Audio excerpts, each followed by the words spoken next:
Sitting atop the Watchtower in Gotham City, the Nerdy Knights are here to bring you some great comic book content. I'm one of your hosts. Some call me Snarky, some call me a friendly neighborhood superhero, but you can call me Ben, the Ridiculous Riddick.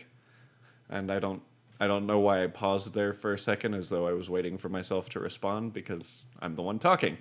And my wonderful co-host has a gift for science and likes the color pink. From San Francisco, Honey Lemon. I mean, Anna, the not-so-ridiculous Riddick.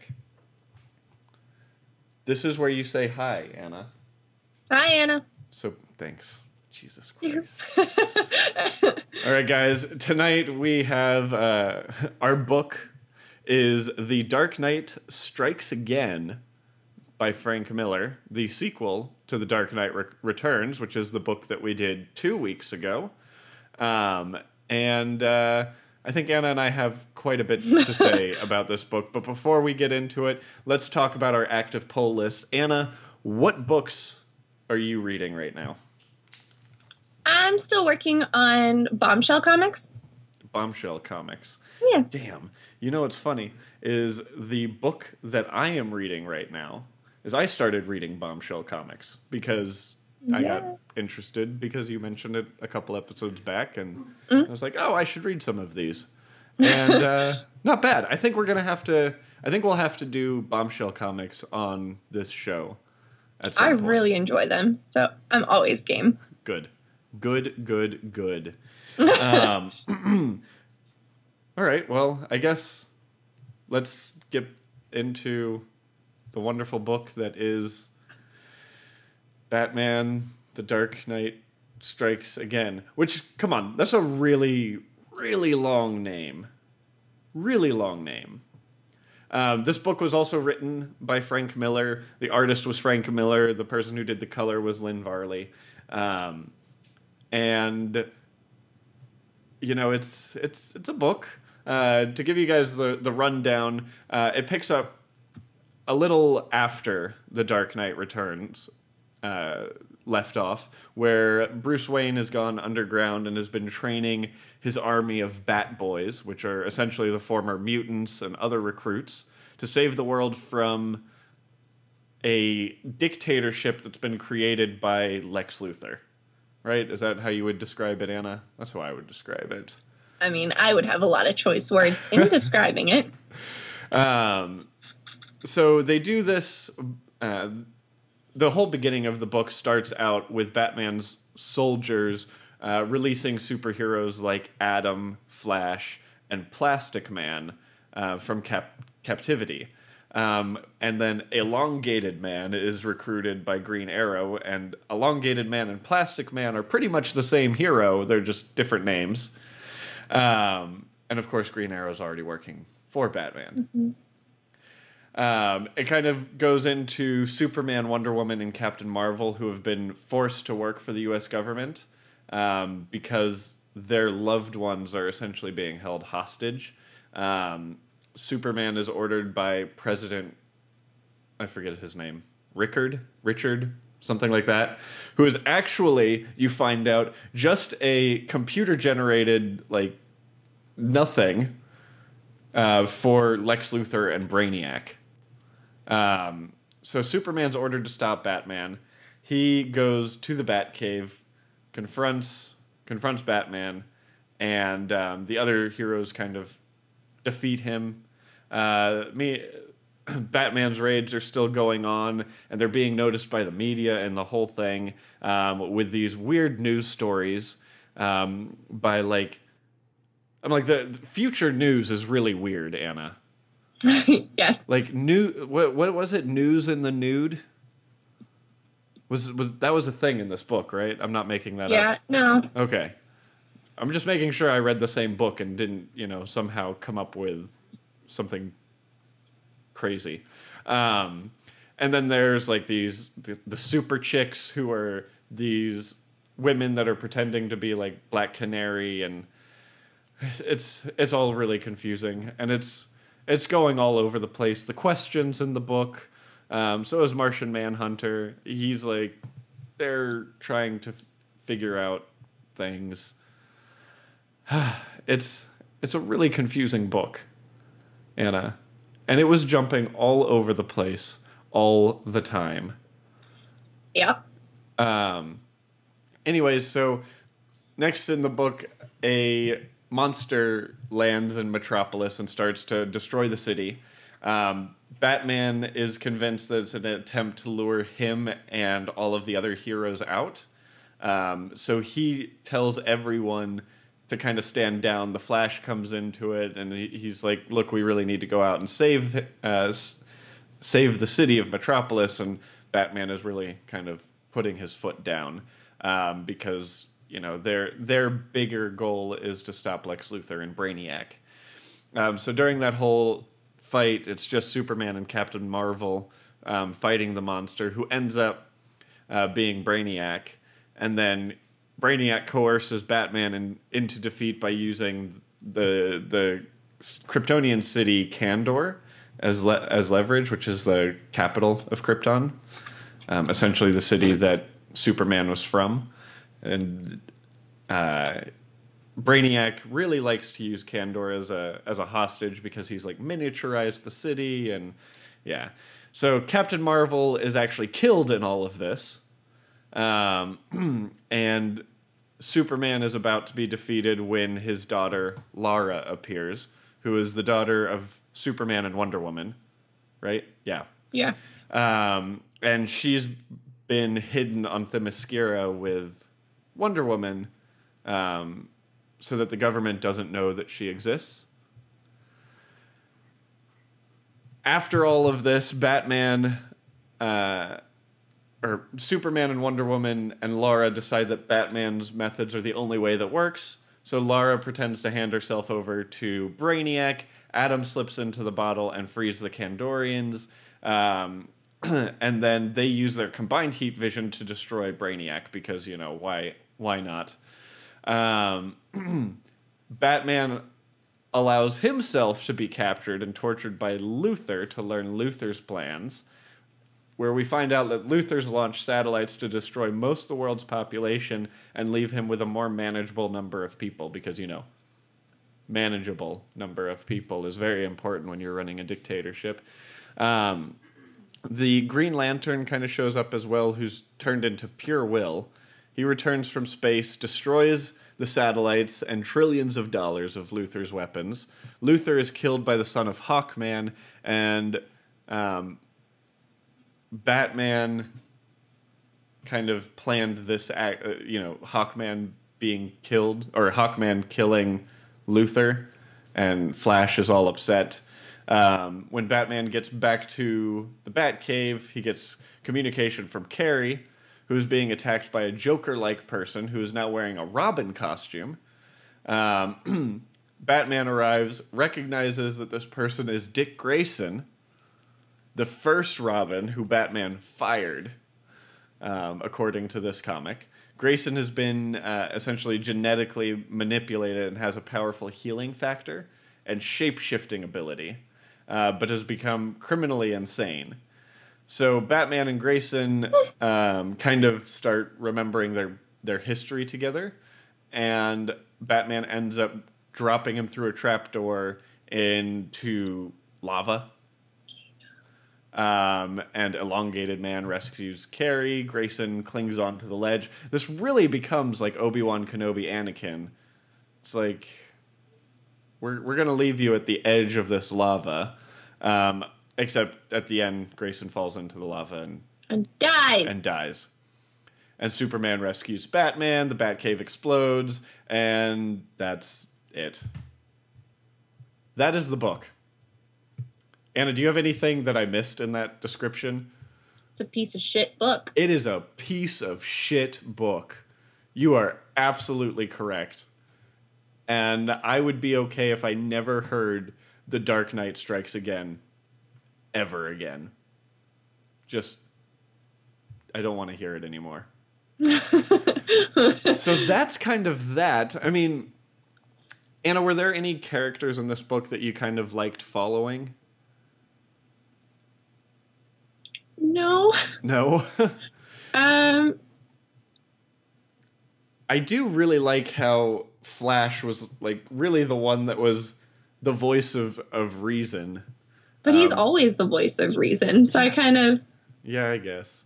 But, you know, I also really liked that his costume in this was the all black costume. I thought that was pretty cool. I didn't like anything about the art.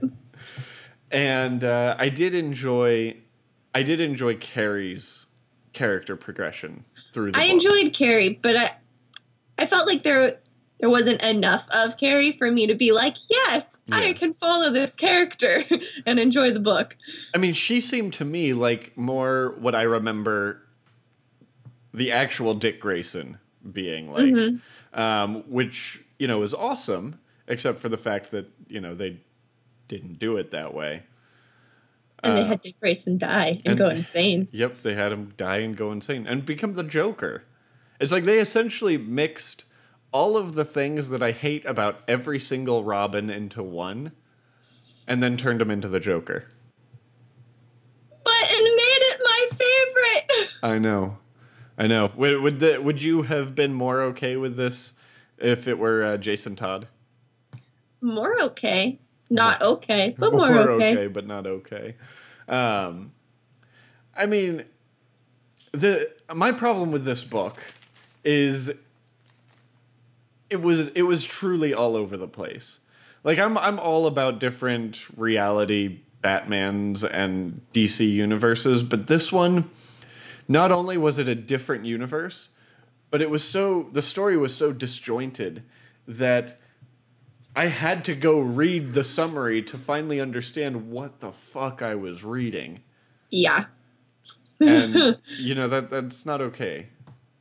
And the art didn't help at all. No. At all. It really didn't. And I feel like the art in The Dark Knight Returns was a lot better than the art in this one.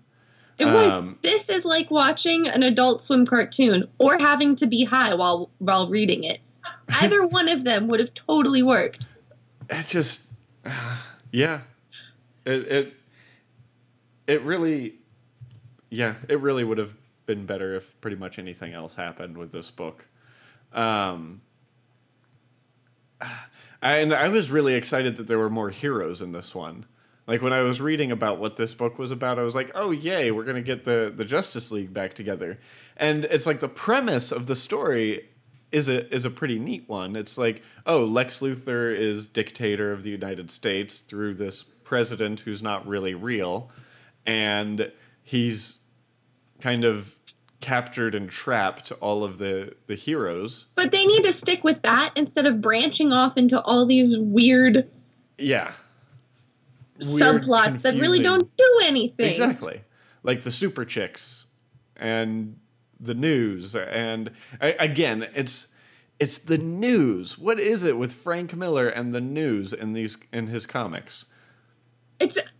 I mean, like, I've read one other Frank Miller. I don't pay attention very frequently to the author, which is very, very bad, I know. But out of my knowledge, I've read one other Frank Miller one, and it doesn't focus on the news. So... yeah. It's just Batman and Frank Miller and the news. Yeah. Okay. So bad. Yeah, and there's really nothing enjoyable about it. What I would like to see is a standalone story of Carrie Kelly.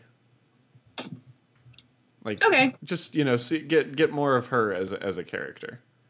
Especially since, I mean, outside of these, you don't really see her ever. Exactly.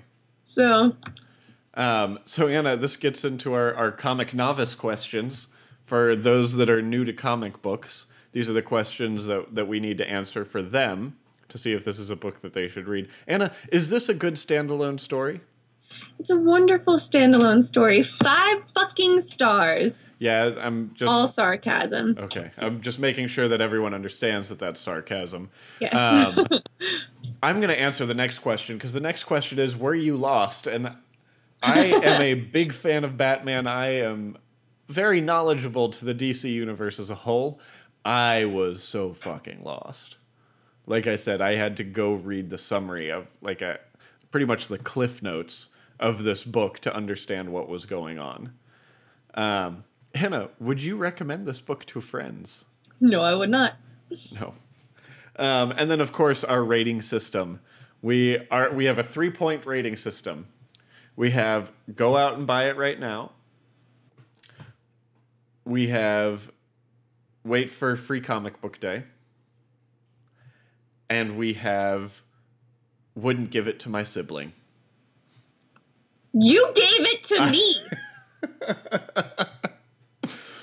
Yes, but that was before I read it. If I could undo the fact that I gave it to you, Anna, I would. Damn straight. Because that is exactly how I would rate this book. I wouldn't even like donate this one. I'd just throw it into a fire. That's right. Ben the Ridiculous Riddick supports book burnings.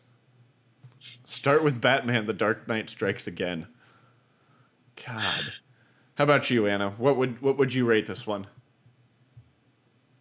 I mean, if I could give it to you as payback, but no. I wouldn't recommend it to my best friend. Yeah. I mean, this is one of those books, like, looking through it, I kept trying to find my favorite panel. And it was really difficult. But did you have a favorite panel? I can lie and say I liked one. Which one? The one where it's the sunset and you see Batman's silhouette and the bat symbol in the sky. Gotcha.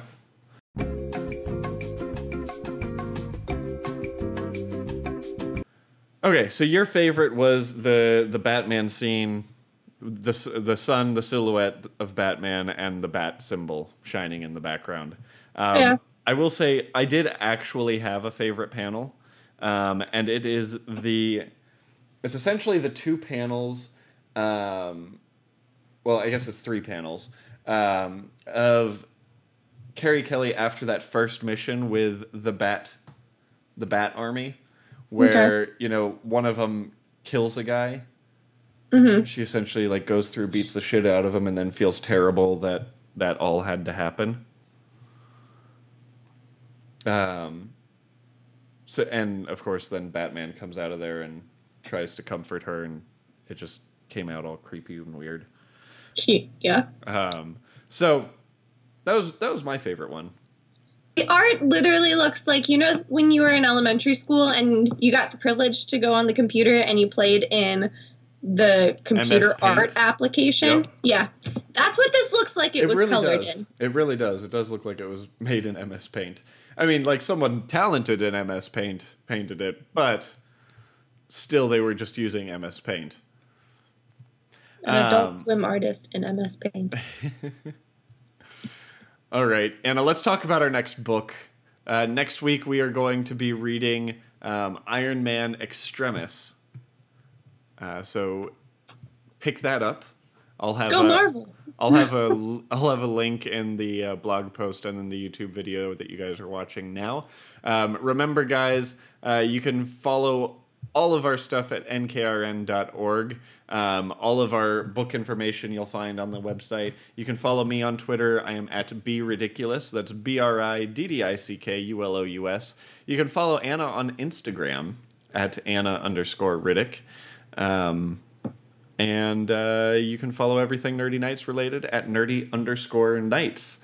Remember, Nerdy Night Radio is live every Monday at 7:30 Pacific Time. You'll find this show, Nightly Novels, every Wednesday.